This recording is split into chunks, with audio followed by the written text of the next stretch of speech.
இன்னைக்கு என்ன பார்க்க போறோம்னா தக்காளி பச்சடி எப்படி பண்ணலாம்னு பார்க்கலாம். இதுக்கு 1/2 கிலோ தக்காளி நான் எடுத்து ரஃப்பா கட் பண்ணியிருக்கேன்.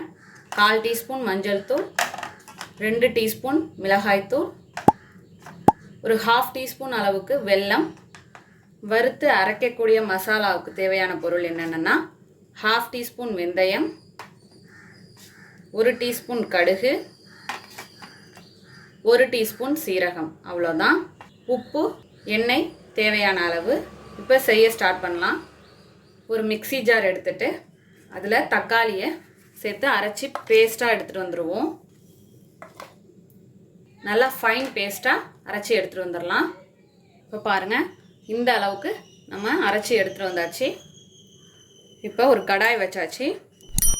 வெந்தயம், சீரகம், கடுகு மூணையும் சேர்த்து வாசனை வர வரைக்கும் வறுத்து எடுத்துக்கணும்.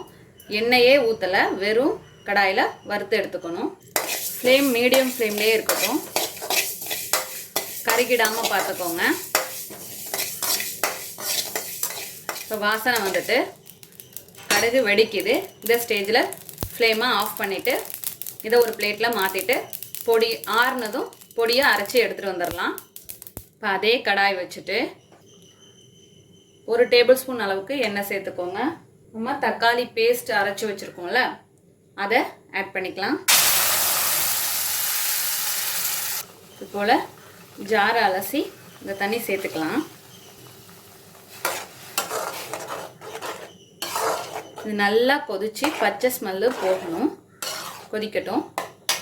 நல்லா கொதிக்கட்டும். நல்லா கெட்டி பதம் வரணும். வர வரைய கொதிக்கட்டும். இப்போ நல்லா கொதிக்கிற ஸ்டேஜில் நம்ம மஞ்சள் தூள் சேர்த்துக்கலாம். மஞ்சள் தூள், காரத்துக்கு ஏற்ப மிளகாய் தூள் நான் 2 டீஸ்பூன் எடுத்திருக்கேன். சேர்த்துட்டு நல்லா கிளறிக்கோங்க.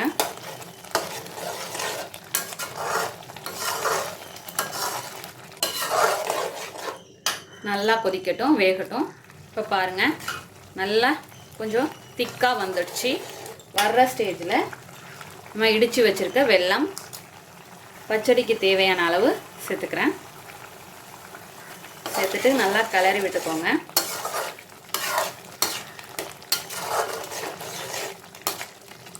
இன்னும் நல்லா கெட்டியாகட்டும், வேகட்டும். இப்போ நல்லா கொதிச்சு வந்துடுச்சு. இப்போது ஃப்ளேமை ஆஃப் பண்ணிடலாம். ஆஃப் பண்ணிவிட்டு நம்ம அரைச்சி வச்சுருக்க வெந்தயம், சீரகம், கடுகு மூணையும் சேர்த்து பொடியாக நுணுக்கியிருக்கோம். இதை அப்படியே போட்டுற வேண்டியதுதான்.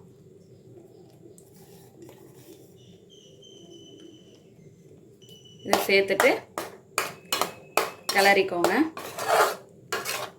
நீங்கள் இந்த ஸ்டேஜில் ஃப்ளேம் ஆஃப் ஆகிருக்கணும். அவ்வளோதான். இந்த தக்காளி பச்சடி இட்லி, தோசை, உப்புமாவுக்கு சூப்பரான சைட் டிஷ்ஷாக இருக்கும்.